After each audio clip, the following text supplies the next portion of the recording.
ನಮಸ್ತೆ.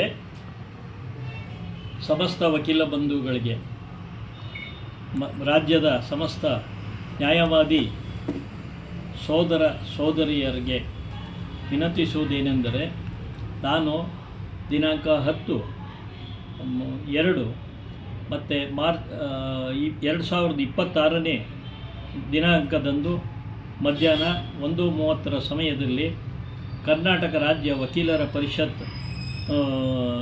ಪರಿಷತ್ನ ಉದ್ದೇಶಿತ ಚುನಾವಣೆ 2026 ಹಾಗೂ 31ರ ಸಾಲಿನ ಚುನಾವಣೆಗೆ ದಿನಾಂಕ 13/11 ಮಾರ್ಚ್ 2026ರಂದು ನಡೆಯಲಿರುವ ಮಹಾಚುನಾವಣೆಗೆ ನಾನು ಅಭ್ಯರ್ಥಿಯಾಗಿ ತಮ್ಮಗಳೆಲ್ಲರ ಪ್ರತಿನಿಧಿಯಾಗಿ ಕೆಲಸ ಮಾಡಲು ನಾನು ಸ್ಪರ್ಧಿಸಲು ಇಚ್ಛಿಸಿ ನನ್ನ ನಾಮಪತ್ರವನ್ನು ಏಕಾಂಗಿಯಾಗಿ ಸಲ್ಲಿಸಿದ್ದೇನೆ. ಏಕಾಂಗಿಯಾಗಿ ಯಾಕೆ ಅಂತ ಹೇಳಿದರೆ, ಇದು ಇಡೀ ಭಾರತ ದೇಶದಲ್ಲಿ ಸುಮಾರು 12 ರಾಜ್ಯಗಳಲ್ಲಿ ಚುನಾವಣೆಗಳು ಕಳೆದ 8-10 ವರ್ಷಗಳಿಂದ ನಡೆದಿರಲಿಲ್ಲ. ಸುಪ್ರೀಂ ಕೋರ್ಟ್ ಆದೇಶದಂತೆ ಸುಪ್ರೀಂ ಕೋರ್ಟ್ನ ನಿವೃತ್ತ ನ್ಯಾಯಮೂರ್ತಿಗಳ ಸಮ್ಮುಖದಲ್ಲಿ ಪ್ರತಿ ರಾಜ್ಯಗಳಲ್ಲೂ ಚುನಾವಣೆಗಳು ಜೂನ್ 2026ರೊಳಗೆ ಎಲ್ಲ ರಾಜ್ಯಗಳಲ್ಲೂ ಚುನಾವಣೆ ನಡೆಯಬೇಕೆಂದು ಚುನಾವಣಾ ಪ್ರಕ್ರಿಯೆಗೆ ಉಚ್ಚ ನ್ಯಾಯಾಲಯ ಆದೇಶ ಮಾಡಿದ ಮೇರೆಗೆ ಈ ಚುನಾವಣೆಗಳು ನಡೆಯುತ್ತಾ ಇವೆ. ಅದರಂತೆ ಈಗಾಗಲೇ 2-3 ಹಂತದಲ್ಲಿ ಚುನಾವಣೆಗಳು 5-6 ರಾಜ್ಯಗಳಲ್ಲಿ ನಡೆದಿವೆ. ಈ ಮಾರ್ಚ್ 11, 2026ರಂದು ಕರ್ನಾಟಕದಲ್ಲಿ ಈ ಮಹಾಚುನಾವಣೆ ನಡೆಯಲಿದೆ. ನಾನು ಸಮಸ್ತ ನ್ಯಾಯವಾದಿಗಳ ಹಿತರಕ್ಷಣೆ ಕಾಪಾಡಲು ಹಾಗೂ ಅವರ ಕ್ಷೇಮಕ್ಕೆ ಬಗ್ಗೆ ಚಿಂತನೆ ಮಾಡಲು ನಾನು ಸಮಾಜ ಸೇವಕನಾಗಿ, ಸಮಾಜ ಚಿಂತಕನಾಗಿ ನಾನು ಅನೇಕ ಯೋಜನೆಗಳನ್ನು ಇಟ್ಕೊಂಡಿದ್ದೀನಿ. ಅದನ್ನೆಲ್ಲ ಪರಿಪೂರ್ಣಗೊಳಿಸಲು ತಾವು ನನಗೆ ಅವಕಾಶ ಮಾಡಿಕೊಡ್ಬೇಕು ಅಂತ ನಾನು ಸವಿನಯ ಪ್ರಾರ್ಥನೆ ಮಾಡ್ತಾಯಿದ್ದೀನಿ. ತಮ್ಮ ನ್ಯಾಯವಾದಿಗಳಿಗೆ ನಾನು ಸವಿನಯ ಪ್ರಾರ್ಥನೆ ಮಾಡುತ್ತೇನೆ. ಏನೆಂದರೆ, ನಾನು ಭಾಳ ಕಡು ಬಡತನದಿಂದ ಬಂದು ಜೀವನದ ಸಮಸ್ತ ಮಜಲುಗಳನ್ನು ದಾಟಿ ನಾನು ನ್ಯಾಯವಾದಿಯಾಗಿದ್ದೇನೆ. ನ್ಯಾಯವಾದಿಯಾಗಿ ಬಡಜನರ, ಶೋಷಿತರ ಮತ್ತು ದುರ್ಬಲರ ಅವರ ಪ್ರಕರಣಗಳನ್ನು ನಾನು ರಾಜ್ಯ ಕಾನೂನು ಸೇವಾ ಪ್ರಾಧಿಕಾರದ ಮುಖಾಂತರ ಸಾಕಷ್ಟು ಕೆಲಸ ಮಾಡಿ ಬಡವರಿಗೆ ನ್ಯಾಯ ಕೊಡಿಸಿದ್ದೀನಿ. ಮತ್ತು ನಾನು ಮೈಸೂರು ನಗರದ ವಕೀಲರ ಸಮಿತಿಯ ಸೀನಿಯರ್ ಎಕ್ಸಿಕ್ಯೂಟಿವ್ ಕಮಿಟಿ ಸದಸ್ಯನಾಗಿ ನಾನು ಈಗಾಗಲೇ 2 ವರ್ಷ 2022ರಿಂದ 2024ರವರೆಗೆ ಸೇವೆ ಸಲ್ಲಿಸಿ ನಾನು ಸಮಸ್ತ ನ್ಯಾಯವಾದಿಗಳ ಅವರ ಮನಸ್ಸಿಗೆ ಪ್ರೀತಿಪಾತ್ರನಾಗಿ ಕೆಲಸ ಮಾಡಿದ್ದೇನೆ.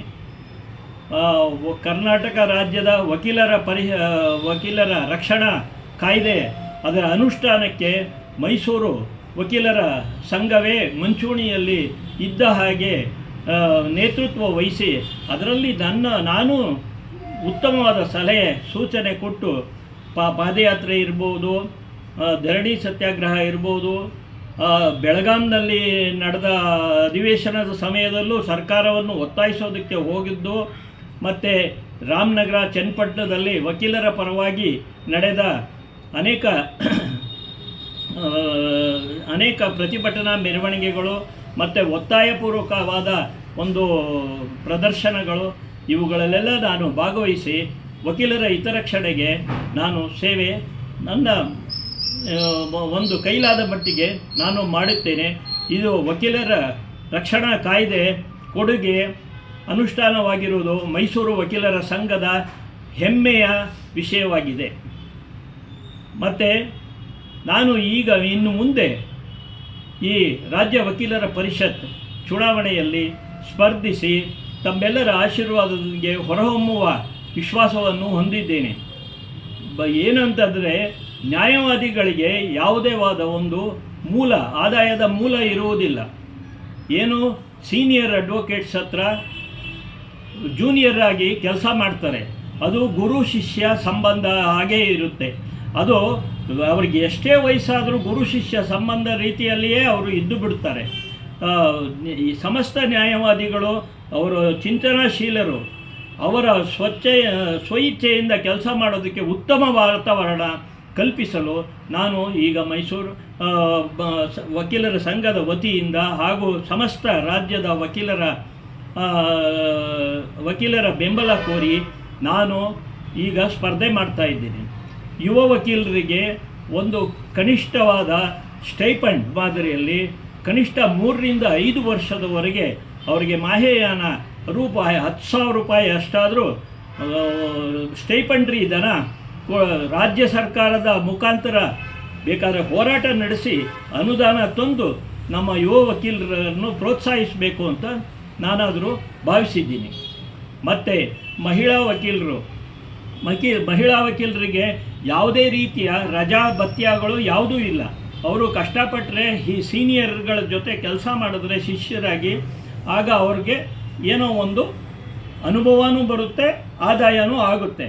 ಬಟ್ ಆದರೆ ಮದುವೆ ಆದ ಮೇಲೆ ಬಾಣಂತಿ ಆದಾಗ ಮಗುವಿನ ಲಾಲನೆ ಪಾಲನೆಗೆ ಈ ಸರ್ಕಾರ ಬೇರೆ ಎಲ್ಲ ಮಹಿಳೆಯರಿಗೂ, ಎಲ್ಲ ಕ್ಷೇತ್ರದಲ್ಲಿರುವ ಮಹಿಳೆಯರಿಗೆ ಎಲ್ಲ ಭಾಗ್ಯಗಳನ್ನು ಕೊಟ್ಟ ರೀತಿ ಮಹಿಳಾ ವಕೀಲರಿಗೆ ಲಾಲನೆ ಪಾಲನೆಯ ಭತ್ಯ ಅಂತ ಕನಿಷ್ಠ 1 ವರ್ಷಕ್ಕಾದ್ರೂ ಮಾಹೆಯಾನ 10,000 ರೂಪಾಯಿ ಕೊಡೋದಕ್ಕೆ ನಾನು ರಾಜ್ಯ ಸರ್ಕಾರದ ಮೇಲೆ ಒತ್ತಾಯ ಮಾಡಿ ಅದನ್ನು ಅನುದಾನದ ರೂಪದಲ್ಲಿ ಕೊಡಿಸಿ ನಾನು ಮಾಡಬೇಕು ಅಂತಿದ್ದೀನಿ.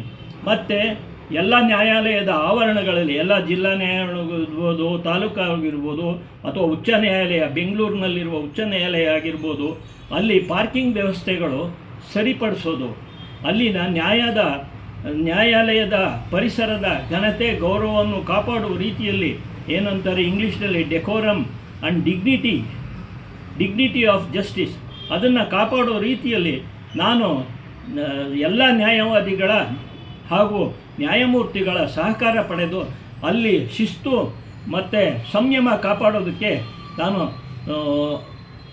ಹೃದಯಪೂರ್ವಕವಾಗಿ ಸೇವೆ ಮಾಡ್ತೀನಿ ಅಂತ ಹೇಳಿ, ಇನ್ನು ಮುಂದೆ ನಾನು ಏನು ಮಾಡ್ಬೋದು, ಇನ್ನೂ ಏನೇನು ಮಾಡ್ಬೋದು ಅಂತ ನಾನು ಪೂರ್ತಿ ವಿವರಿಸ್ತೀನಿ.